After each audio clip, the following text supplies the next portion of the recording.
Blair Richardson is my name. I was born in Saskatchewan, Canada, which is just north of the Dakotas. I grew up in a city called Saskatoon, and when I was growing up it was 50,000 people. My father's family, not my family, were railroaders. Railroaders were people who actually laid the track for the Canadian National Railway. There were 8 children in that family. They lost 1 child and 2 parents, and they lived in a home that was 800 square feet. And my father told me at a very early age there's only 3 ways out of an economic difficult situation, and they clearly were in one. That's 1, be a genius. And my father said, I'm not a genius. Or 2, be a super athlete. And my father and his brothers were very, very good hockey players. My father and his brothers were the captains of the Canadian national hockey team, and my father played for Detroit Red Wing and got drafted with Gordie Howe and Ted Lindsay. The third approach, which was the approach that I used, my father said, be the hardest worker there is and try and be entrepreneurial. I joined the securities business when I was 18. I graduated from high school. It was called Aidan Bowman Collegiate, and I did not have a university degree. I moved to Toronto in the securities business, and I was the youngest partner of a firm called A. Ames and Company that was Canada's oldest securities firm. I was a partner at the age of 28. I wanted to go to New York because it didn't matter in New York whether you were from Saskatchewan or Staten Island. If you could make it in New York, you could make it anywhere in the world. So I made the decision to leave this Canadian securities firm. I interviewed with 4 securities firms, Morgan Stanley, Goldman Sachs, Salomon Brothers, and Merrill Lynch. I was fortunate enough to get a job offer from all 4, and when it came down to Goldman Sachs, they wouldn't hire me because I didn't have a college degree. And this was September of '79, and then John Corzine, who ended up being a mentor and a friend of mine, who was the CEO, said to the other partners, and I was just joining as a vice president, why don't we have Blair write that exam? And in September of '79, 9 months into their year, I scored the highest on that exam, and Corzine said, let's hire this kid from Saskatchewan.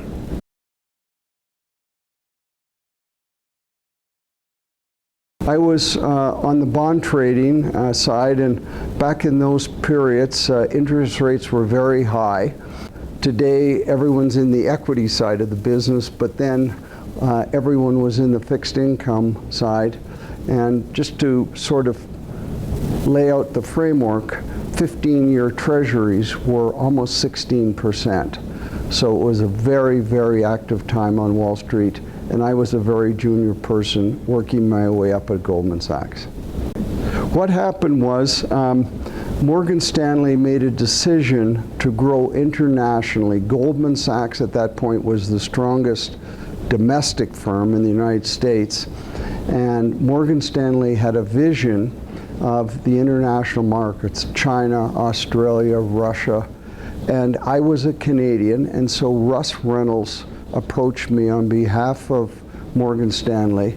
They offered me a job, not as a partner. The following year I became a partner, and I ran investment grade trading in New York for Morgan Stanley, sort of not the mortgage area, not the treasury area, but everything in between, more corporate bonds. I was 34 years of age, and they made me a partner of Morgan Stanley. Morgan Stanley was very small then. The market cap was only about 14 billion, and there were 60 partners, and I was the most junior. I had 0.25%, and all the senior guys had 5 or 6%. But I didn't really worry about that. I just loved the business, and I literally, from my father's help and support, I worked 6 days a week, and I had my traders come in on Saturday morning, and we would read prospectuses, we'd play chess together, and I'd buy them Chinese food. But when I met my wife, Kristen, on a blind date in New York, she said, "I don't want to go out with you. I heard that you're a workaholic and you make your employees come in on Saturday." And I said it was true. "I'll have a cup of coffee. I don't think this is going to be a good fit." But I insisted to take her to dinner, and obviously it worked out.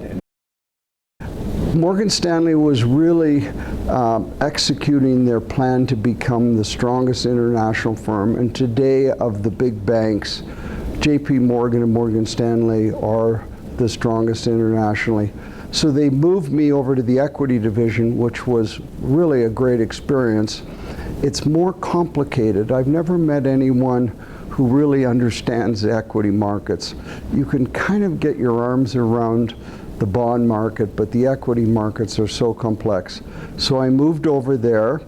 I became a member of the management committee of the equity division, and they moved me at the age of 39 to Japan, and I was the president of Morgan Stanley Japan. And it was a huge business that I had nothing to do with building. Morgan Stanley had been there from right after World War II, and they had 1,000 people. 90% of them were Japanese. I attended, as the president of Morgan Stanley, more weddings than anyone else on the planet, probably about 100 weddings when I was there.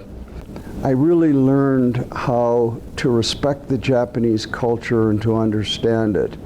And there's a very interesting story about Morgan Stanley and Japan. There used to be a gentleman who was the chairman during World War II of Morgan Stanley. He was the Secretary of Navy. His name was Bob Baldwin. And he returned in 1946, and Morgan Stanley only had 13 partners. When I was a partner, we had 60. And Bob Baldwin said, "I'm not raising any money for the Germans, the Italians, or the Japanese." The government of Japan approached Morgan Stanley and said, "We want you to raise $1 billion for the reconstruction under the Marshall Plan." And Bob Baldwin said, "I'm the chairman.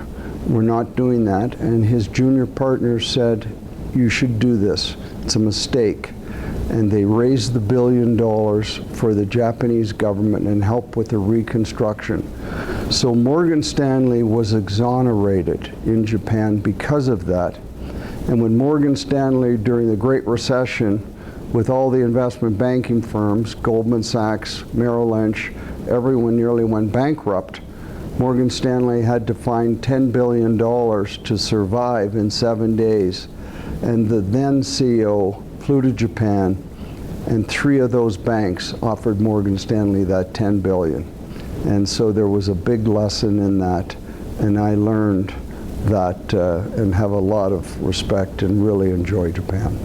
The plan was to really develop China, India, Thailand, Indonesia. So they moved me to Hong Kong, made me the vice chairman of Asia.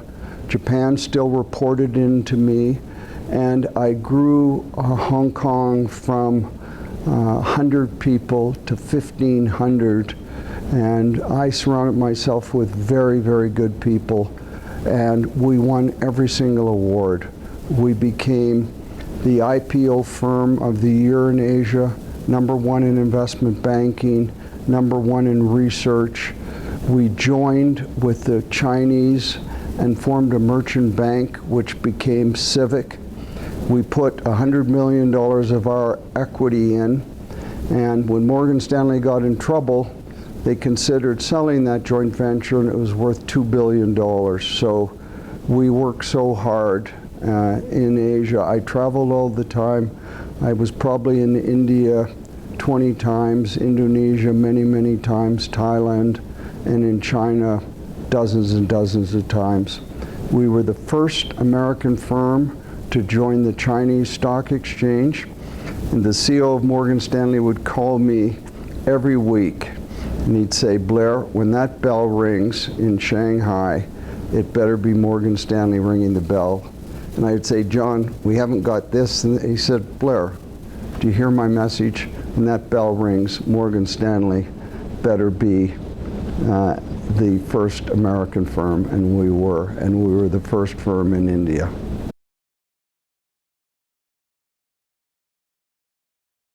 Hong Kong is like a hot New York, and it has the New York hustle and the can-do. I can tell you so many Hong Kong stories. I remember coming out of China one day on a flight, and the fellow beside me said, "You look like you need a new suit."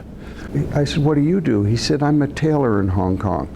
So literally on that plane, he measured me for a suit. He showed up on Saturday morning, and he had a brokerage account at Morgan Stanley. Not only was he a tailor, but he was a client.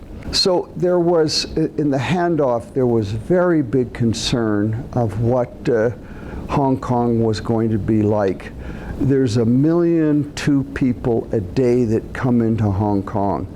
Today, the technology in Hong Kong, when you enter the tolls or go into Tai Tak Airport, the technology, the eye screening, the thumbprints, the tolls are all automatic.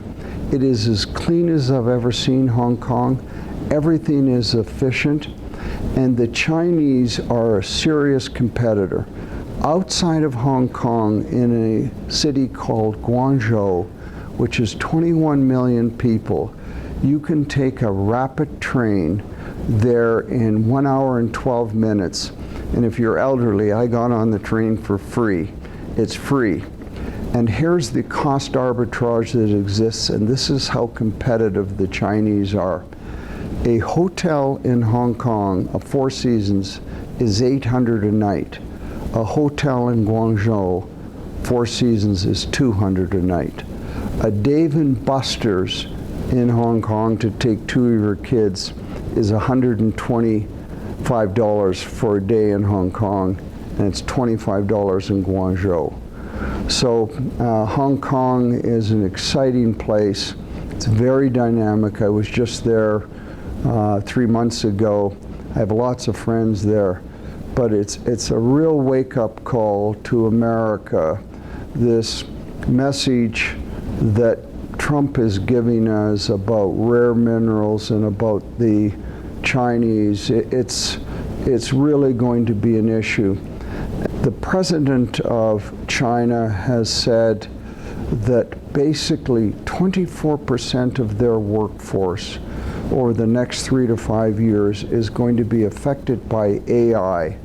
And China's electrical costs, and most AI is driven by electricity, is 40% less than America's, because they use coal, nuclear, hydroelectric, and we're only using a couple of those tools. So Hong Kong's as exciting as it gets, and China is really in a significant foot race with America. Basically, the Chinese are not that interested in politics. If you go to the legislature in Hong Kong, there's no one in the Legislative Assembly watching what's going on. If you look at China, almost 1 billion people, there are only 100 million members. 10% of the population is members of the Communist Party. There are more brokerage accounts in China than there are members of the Communist Party.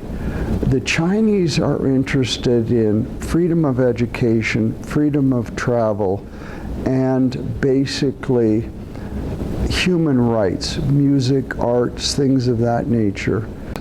People in America are either RDs or independents.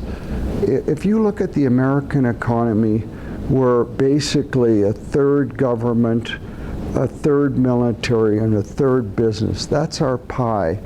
And China is really not interested in government. And so that's how you can have 100 million people making decisions for 1 billion people. Their interests are very different than ours.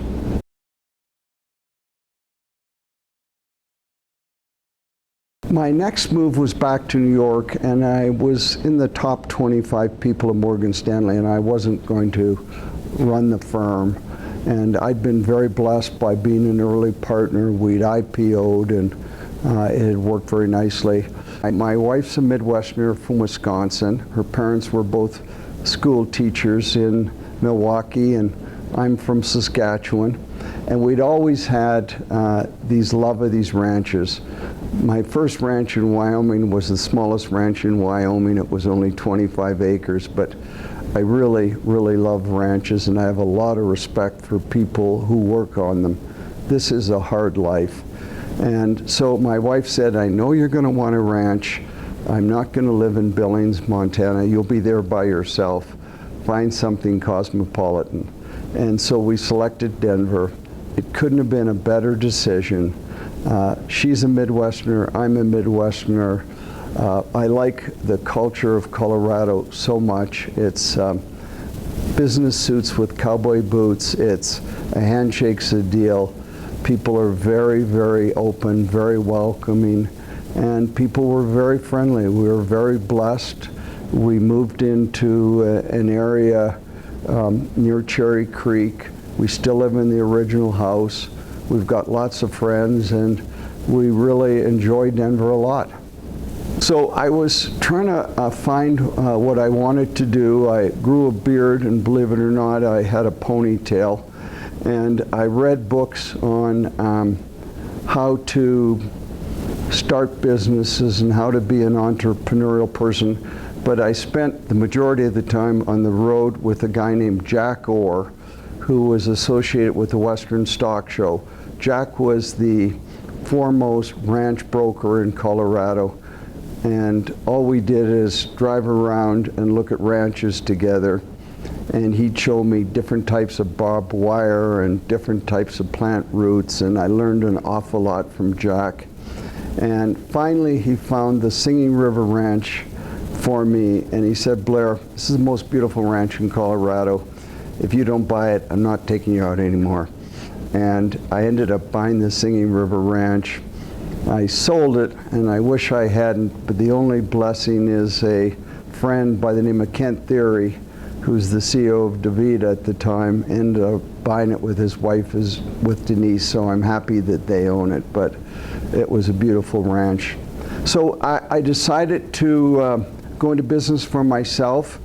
I created a REIT on the Toronto Stock Exchange called TGS Properties, and I bought buildings in Saskatchewan in Canada, Saskatchewan, which I historically knew, and Western Canada, Alberta and British Columbia, and then I bought buildings in Denver, in Texas, in Houston and Dallas, and I own the outlet malls in Colorado, Castle Rock, Silverthorne, Loveland, and I put it on a REIT, listed on Toronto Stock Exchange.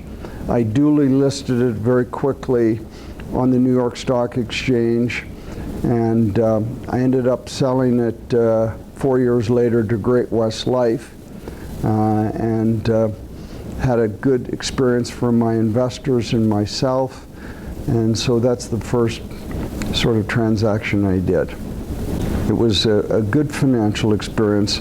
We issued our stock at $10, and I sold it to Great-West Life at $12.50. So my investors made 25% on their money, plus we did a distribution of almost 12% per year for 4 years. So it was about a 50% return over the 4 years. So I formed a private holding company, and I invested in a whole bunch of things, in banks, oil and gas, real estate, small operating companies, and one of those investments was Bow River Capital.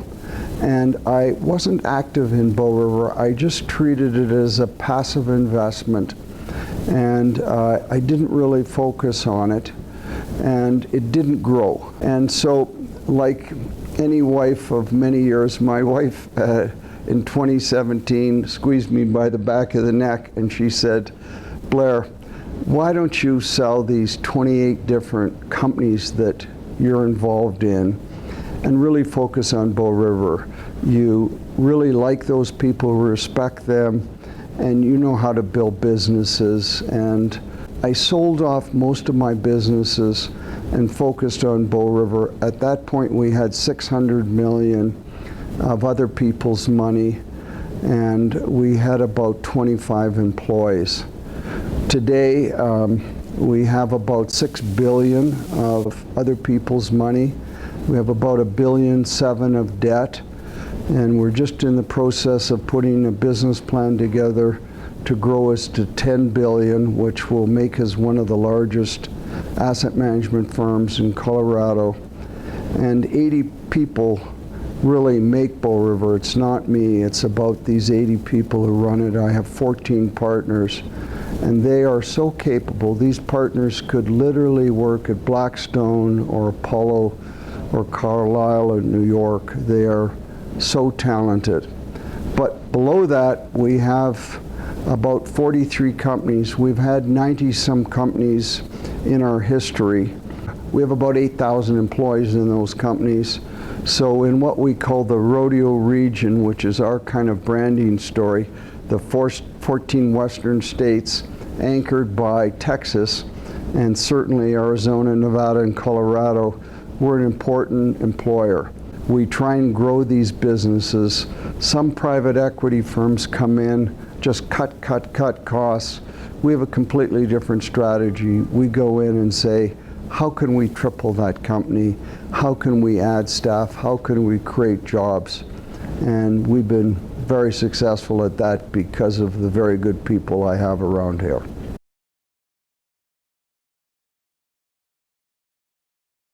It's kind of the whole Western culture, anchored by Texas, going up to Alberta and Saskatchewan, is basically a deal's a deal.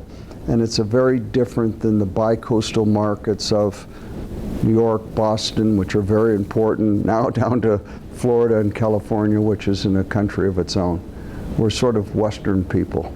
In 22 years, we've never been sued by any of our investors. We have a perfect SEC track record, and we try and do what we tell people we're going to do, and that's create value. We have an intern program every single year, which we bring 12 to 15 young people on, and it's really, in my opinion, one of the best intern programs around, and it's a way of helping and giving back to, you know, people going to school here in Colorado.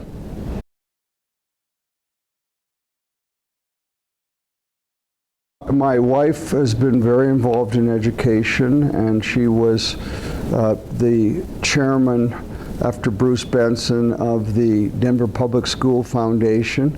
She worked very hard with now Senator Michael Bennet in making a number of changes, and we were supportive in a number of educational activities, ACE Scholarship, and clearly the Denver Public School Foundation. My wife's passion is museums. She's on the Smithsonian Museum in Washington. She's been on it for 9 years, and she's about to become chair of the Smithsonian in Panama. They have a big research facility down there, and she was very fortunate to meet George Sparks many years ago, and she is a former chair of the Nature and Science Museum. She's a mini scientist. She's very different than I am. Kristen is on the board of Children's Hospital, and one of her best buddies is Jenna, who's the CEO of Children's Hospital. And Jenna now has transitioned over to the Nature and Science Museum as the chair. And so Kristen's been on that board for, I think, 10 or 11 years and really enjoys it. And Children's is a great institution. I'm very blessed. I have 4 children, girl, boy, boy, girl.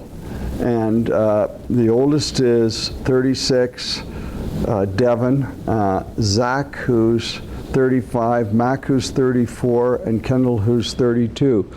And none of my children are in my business, and that doesn't matter to us, Kristen and I.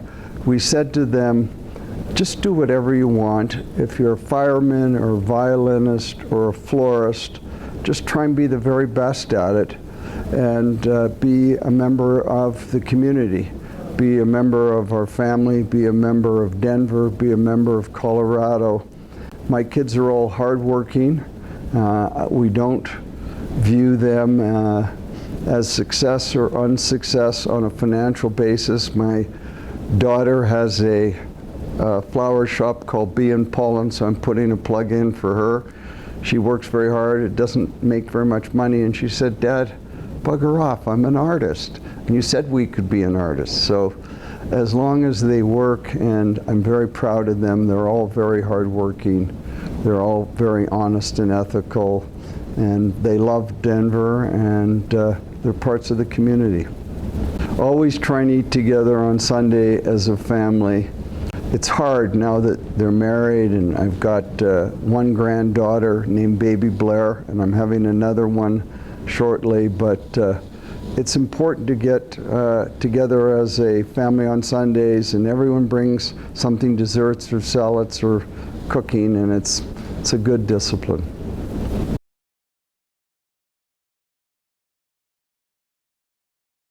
I'm involved in non-political organizations. I've been associated with Colorado Concern. I've been a chairman of Colorado Concern, and what I like about that is it's a RD, an independent organization, and what brings Colorado Concern together is just pro-business. And we can get in and see the mayor or the governor literally within a day, because we're the top 125 CEOs in the state, and they know we're only there to lobby business. And I just spoke to the governor going down to my ranch over the weekend about a pro-business opportunity down in Pueblo, and they'll take our call because of that.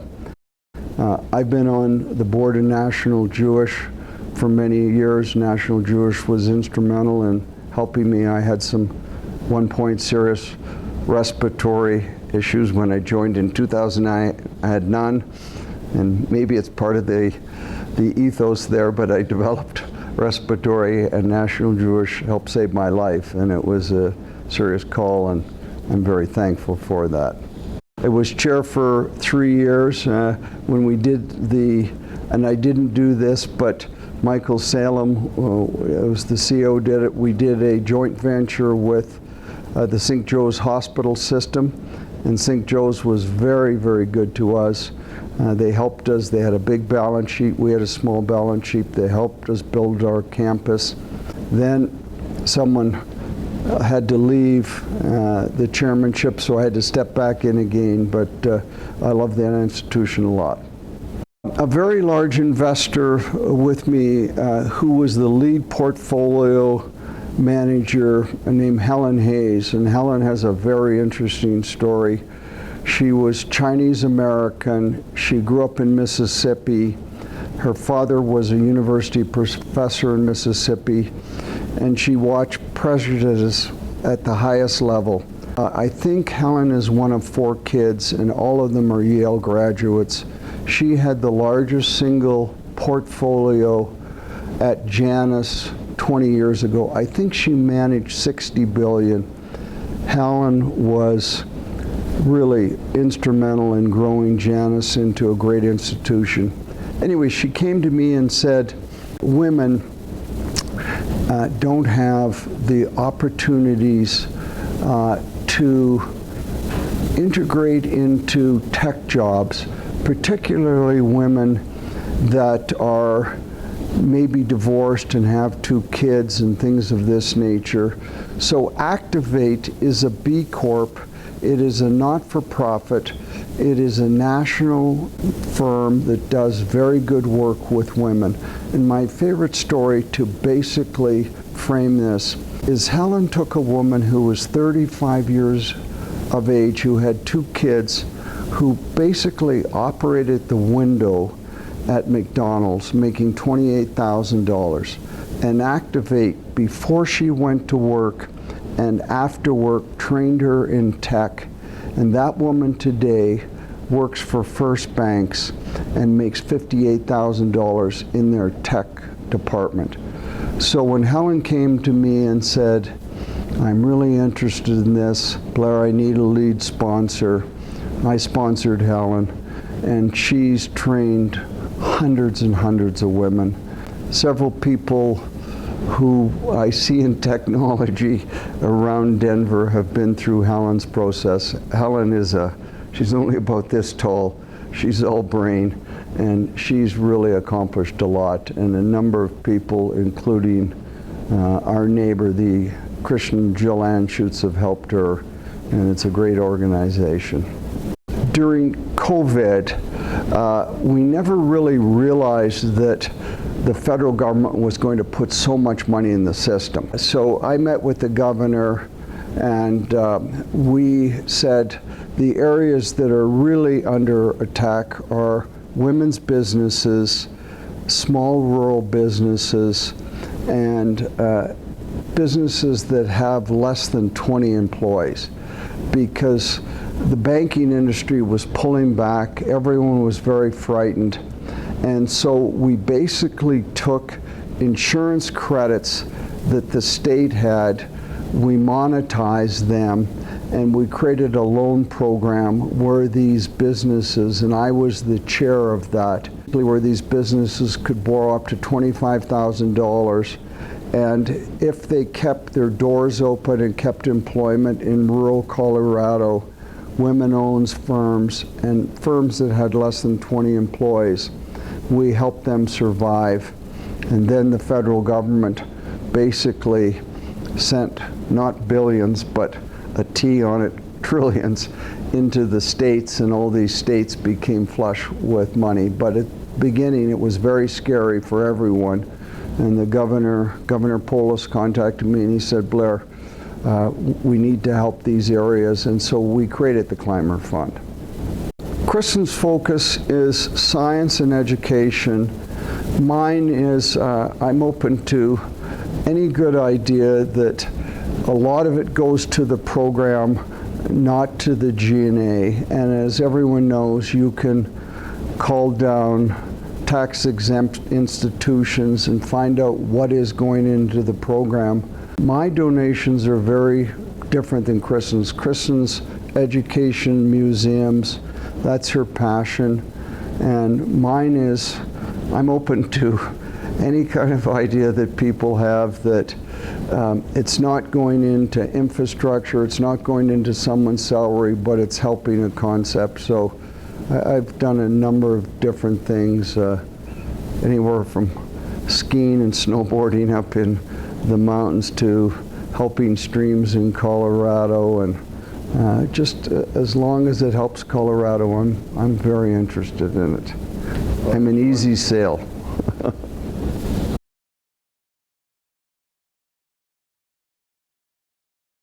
Right now there's which I hope is a temporary rift between Canada and the United States. Canada is now 40 million people. It's larger than California. 80% of those Canadians are within 200 miles of the US border. And they, like Mexico, are great supporters of America. And the North American Free Trade Association is about to be negotiated. Donald Trump has a very interesting style. If he wants to shoot someone over there, he shoots that person there. Everyone's trying to figure it out. What he really wants from Canada is, and I don't understand why he doesn't say this, the United States needs rare minerals. We only have commercial grade rare minerals in Wyoming. We have the most minerals in most different types of minerals in Colorado, but not of commercial grade. Arizona and Nevada have some, but not enough.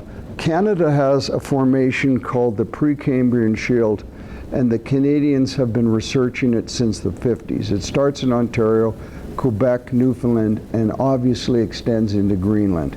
It has significant rare minerals. And Canada should be a good partner, because this phone, that car, or this light system is not going to operate without rare minerals. And that's clearly what Trump wants. Trump also wants to bring America's electrical costs down, and Canada has significant hydroelectric power in Quebec and in Newfoundland, and it can be very helpful to the United States. Now, where Canada has let the United States down, and they clearly have, since the 1930s, Russia has had initially 300 military people up monitoring the globe, and particularly the United States. Today they have 900 people up there, all military, and the Chinese have 4 to 5 nuclear subs under the Northwest Territories and the North Pole. Those nuclear subs can hit New York City in 12 minutes. And Canada was supposed to take responsibility, and they've been very delinquent in not spending their proportion of GDP. The Russians have 72 icebreakers and Canada has 4. And the Russians are traveling all through north above Canada and putting plaques on the bottom of the sea saying property of Russia. And there's significant minerals and natural resources in that area, and Canada had a responsibility by getting protection under North America and the military costs to monitor that, and they've done a poor job in it. So I would hope that that relationship eventually thaws, and I think it will. And as most people know, NAFTA was put together in the early 90s to compete against the EU, because the EU had a larger population, larger economy combined with those 22 countries in it.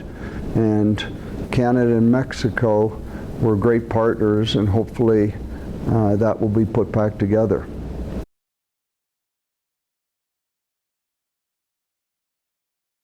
I'm involved in trying to help because I think Colorado's at a very important inflection point. Colorado was growing so rapidly over the last 15 years from a low base. It was the fastest growing state, and if we'd continued at that pace, we would have surpassed by 2045 New Jersey as the 13th largest state. And this is the most beautiful state, and we have to keep it that way. We have to protect the beauty of it, the water, and the lifestyles. Cost has become a big problem. And there's a whole bunch of issues where our growth last year was flat. Just a small little example, because we've had 3 state fires, significant fires, homeowner insurance in the state of Colorado is the most expensive per square foot per house in the country, more expensive than California. And as a result, people aren't moving here, and I want people to move here because it helps the economy. And all of these things like museums and hospitals and health things, if you have a very strong economy, you can do all that. What concerns me right now is I hope Colorado hasn't become so expensive that growth tapers off, and we don't continue to grow in a proper, thoughtful fashion. So I'm meeting with various business leaders on that subject, trying to find solutions to try and bring costs down and keep attracting people. And if you look at what's happened, is we've attracted young people. We have, next to Washington, D.C., the highest academic standard per capita in the country. We're the thinnest state. I don't help that statistic. And we're both the youngest and physically most fit state. So young people move here, and their parents from Connecticut or from Boston or from Texas or Florida see their kids move here and say, gee whiz, this is really a beautiful place. And everyone moves here.